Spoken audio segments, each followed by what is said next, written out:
അങ്ങനെ നിർത്തേണ്ട കാര്യമുണ്ടോ? മോശമായിട്ട് ഞാൻ എന്തെങ്കിലും ചെയ്തിട്ടുണ്ടോ? എല്ലാവരും മറന്നിടുന്ന ഒരു കാര്യം ഇവിടെ വീണ്ടും കുത്തിത്തിരിപ്പുണ്ടാക്കി ഓർമ്മിപ്പിച്ചത് സുഖം കിട്ടി അല്ലെ? ഒരു കണ്ടന്റ് കിട്ടിയില്ലേ? തെറ്റേറ്റു പറഞ്ഞ് എഴുതുകാരൻ ഇനി ആ തെറ്റ് ആവർത്തിക്കില്ലെന്ന് എഴുതുകാരൻ. ആരെങ്കിലും ആ മുഖത്തേക്ക് കൊണ്ടു വെക്കാമോ? കാരണം എല്ലാവരും ഒരു സൈഡ് മാത്രം കാണും. വെച്ചില്ലേ?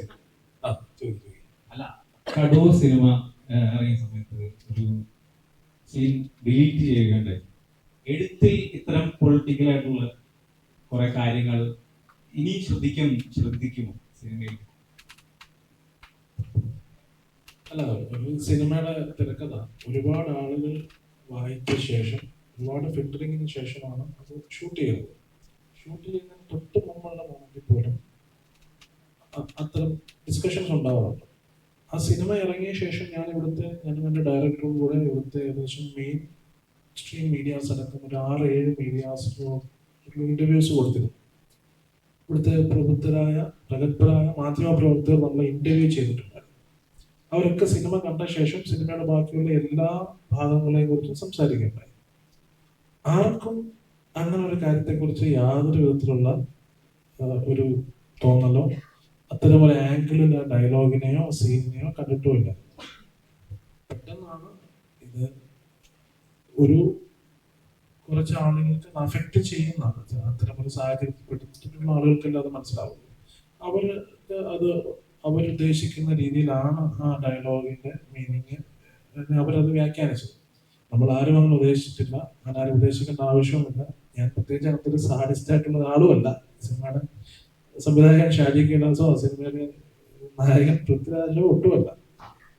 പക്ഷെ നമുക്കതിനെക്കുറിച്ച് നമ്മൾ അതല്ല ഉദ്ദേശിച്ചതെന്ന് നമുക്ക് പറയാൻ പറ്റില്ല. ഒരു വിഭാഗത്തിന് അത്തരം ഒരു ചിന്ത, അത്തരം ഒരു തോന്നൽ ഉണ്ടായിട്ടുണ്ടെങ്കിൽ അത് അവരെ മുറിവേൽപ്പിക്കാതെ 1 മിനിറ്റ് മുമ്പ് 1 മിനിറ്റ് കട്ട് ചെയ്ത് മാറ്റുക എന്നുള്ളതാണ് അതിനകത്ത് മാന്യവും യുക്തവുമായ നടപടി. അത് നമ്മൾ കൃത്യമായിട്ട് ചെയ്യുകയും ചെയ്തു. പിന്നെ ഞാൻ അങ്ങനത്തെ യാതൊരു ഡയലോഗുകളും സെൻസർ ചെയ്തിരിക്കുന്ന ഒരാളല്ല. ഈ ഇരിക്കുന്ന ഡാർവിനോ എൻ്റെ അപ്പുറത്തിരിക്കുന്ന ടോബി ബ്രോയോ ഒക്കെ ഏറ്റവും നന്നായി സ്ക്രിപ്റ്റ് വായിച്ചിട്ടുണ്ടാവും. നാളെ ഞാൻ അടുത്തായിട്ട് ചെയ്യാൻ പോകുന്ന സിനിമയിലെ നായകൻ പൃഥ്വിരാജാണ്. അദ്ദേഹം ആ സ്ക്രിപ്റ്റ് വായിക്കുമ്പോൾ അവർക്ക് ഓർമ്മിപ്പിക്കുകയും എന്നോട് പറയുകയും ഇത് ഇങ്ങനൊരു പ്രശ്നമുണ്ടല്ലോ എന്ന് പറഞ്ഞ് എനിക്കത് ജനുവിനാണെന്ന് തോന്നിയാൽ ഞാൻ തീർച്ചയായിട്ടും ആ സമയത്ത് തന്നെ മാറ്റും. പിന്നെ ഞാൻ എഴുതുന്ന സമയത്തും ബോധപൂർവമായിട്ട് അത്തരം ആരെയും ഒരു കമ്മ്യൂണിറ്റിയോ ഒരു പ്രത്യേക വിഭാഗത്തെയോ ഒക്കെ വേദനിപ്പിച്ചുകൊണ്ട് സ്ക്രിപ്റ്റ് എഴുതാൻ ശ്രമിക്കുന്ന ഒരാളെ അല്ല. അപ്പൊ അതന്ന് അങ്ങനെ കുറച്ച് ആളുകൾക്ക് അത് വിഷമമുണ്ടാക്കി ആ മൊമെന്റിൽ നമ്മളത് കട്ട് ചെയ്ത് കളഞ്ഞ് അവിടെ കഴിഞ്ഞു. എൻ്റെ അടുത്ത എല്ലാ സിനിമകളിലും അത്തരം ഡയലോഗുകൾ ഉണ്ടാവുന്നു. ഞാനത് ചിന്തിച്ചിരുന്ന സ്ക്രിപ്റ്റ് എഴുതുമെന്നോ ആരുമില്ല. അത്തരം പേടികളുണ്ടോ? ഇനി എഴുത്തിൽ അത്തരം പേടികളുണ്ടായിരുന്നു? ഞാൻ ഒരു കാര്യം ചോദിക്കട്ടെ. 2 വർഷം മുമ്പ് ഇറങ്ങിയ സിനിമ, ആ സിനിമയിൽ ഇങ്ങനെ മനഃപൂർവ്വം അതിൽ തെറ്റുണ്ടായി എന്ന് പറഞ്ഞു ഇവരെല്ലാവരും നിരുപാധികം മാപ്പി വയ്ക്കുകയും ആ സീൻ നീക്കം ചെയ്യുകയും ചെയ്തിട്ട് എല്ലാവരും മറന്നിടുന്ന ഒരു കാര്യം ഇവിടെ വീണ്ടും കുത്തിത്തിരിപ്പുണ്ടാക്കി ഓർമ്മിപ്പിച്ചത് സുഖം കിട്ടി അല്ലെ? ഒരു കണ്ടന്റ് കിട്ടിയില്ലേ? തെറ്റേറ്റു പറഞ്ഞ് എഴുതുകാരൻ ഇനി ആ തെറ്റ് ആവർത്തിക്കില്ലെന്ന് എഴുതുകാരൻ. അല്ല, ഞാൻ അങ്ങനെയാണ് കണ്ടന്റിൽ വാർത്ത വരാം. മറ്റേ ഹെഡ്ലൈൻ അങ്ങനെ വരാം. ഒരു സുഖം കിട്ടിയില്ലേ? കണ്ടപ്പോ പ്രതീക്ഷിച്ചിട്ടുള്ളൂ. ഞാൻ പുറത്തു കണ്ടില്ല, ഓർമ്മ കിട്ടുന്നു. കൊള്ളാം, ടോവിനോയ്ക്ക് ഇത്തരം പേടിയുണ്ടോ? ഇങ്ങനെ ഇത്തരം സ്ക്രിപ്റ്റുകൾ പ്രതീക്ഷിക്കാത്ത രീതിയിൽ വന്നു കഴിഞ്ഞാൽ? എനിക്ക് അങ്ങനെ ആരും പേടിയൊന്നുമില്ല. അപ്പൊ ഇത്തരം പൊളിറ്റിക്കൽ ഇൻകറക്റ്റ് ആയിട്ടുള്ള സ്ക്രിപ്റ്റൊക്കെ വന്നാൽ അഭിനയിക്കുന്ന ഒരു ആരെങ്കിലും ആ മുഖത്തേക്ക് കൊണ്ടു വെക്കാമോ? കാരണം എല്ലാവരും ഒരു സൈഡ് മാത്രം കാണും. വെച്ചില്ലേ? ആ ചോദിച്ചു. അല്ല, അത്തരം അഭിനേതാവാണോ അങ്ങനെ പൊളിറ്റിക്കലി ഇൻകറക്റ്റ് ആയിട്ട് ജീവിക്കുന്ന ഒരു കഥാപാത്രം ചെയ്യുന്ന സമയത്ത് ഞാൻ എന്ത് ചെയ്യണം? ഞാനൊരു പടത്തിൽ ഇൻകർവേഷൻ ചെയ്യുകയാണെന്ന് വിചാരിക്കുക, അയാൾ കൃത്യമായിട്ടാണ് വിചാരിക്കുക, അയാൾ പൊളിറ്റിക്കലി ഇൻകറക്റ്റ് ആയിട്ടുള്ള കാര്യങ്ങൾ ചെയ്യുന്ന ആളാണെന്ന് വിചാരിക്കുക. അപ്പോഴും ഞാൻ പറയണോ ഇത് പൊളിറ്റിക്കലി ഇൻകറക്റ്റ് ആണ്, ഇത് ചെയ്യാൻ പറ്റില്ല? പൊളിറ്റിക്കലി ഇൻകറക്റ്റ് ആയിട്ടുള്ള സീനുകളോ ഡയലോഗുകളോ ഉണ്ടാവുന്നതിനേക്കാൾ അങ്ങനെയുള്ള സീനുകൾ ഡയലോഗുകൾ ഗ്ലോറിഫൈ ചെയ്യുന്നതാണ് തെറ്റ്. പൊളിറ്റിക്കൽ കറക്റ്റ്നസിനെ പറ്റി കൃത്യമായിട്ട് അറിയുകയാണെങ്കിൽ ഈ ചോദ്യമേ ചോദിക്കേണ്ട കാര്യമില്ല. കുഴപ്പമില്ല. അല്ല, നിങ്ങൾക്ക് കണ്ടന്റ് കിട്ടിയോ, എക്സ്ക്ലൂസീവായോ, സില്ലിയോ? Next question.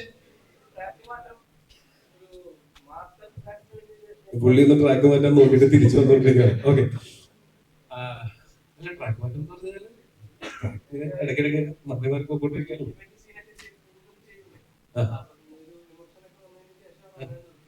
ഞാൻ നിർത്തിയോ? ഞാൻ എന്ത് നിർത്തി, നിങ്ങളെ കാണാൻ കിടക്കണല്ലേ ഉള്ളൂ, നിർത്തിയിട്ടില്ല. അങ്ങനെ നിർത്തേണ്ട കാര്യമുണ്ടോ? മോശമായിട്ട് ഞാൻ എന്തെങ്കിലും ചെയ്തിട്ടുണ്ടോ? പറയും, മോശമായിട്ട് എന്തെങ്കിലും ചെയ്തിട്ടുണ്ടോ ഇന്ത്യൻ ഫിലിം എന്ന് പറഞ്ഞിട്ട്? ഇവരത് മാറ്റണം. ആ, ഞാനൊരു കഥ വരുമ്പോ ഇതും കൂടെ ഉണ്ടെങ്കിൽ ചെയ്യാന്ന് പറയേണ്ട കാര്യമില്ല. അങ്ങനെ ഒരു സിനിമയില് സാഹചര്യം വന്നാലല്ലേ ചെയ്യേണ്ട കാര്യം.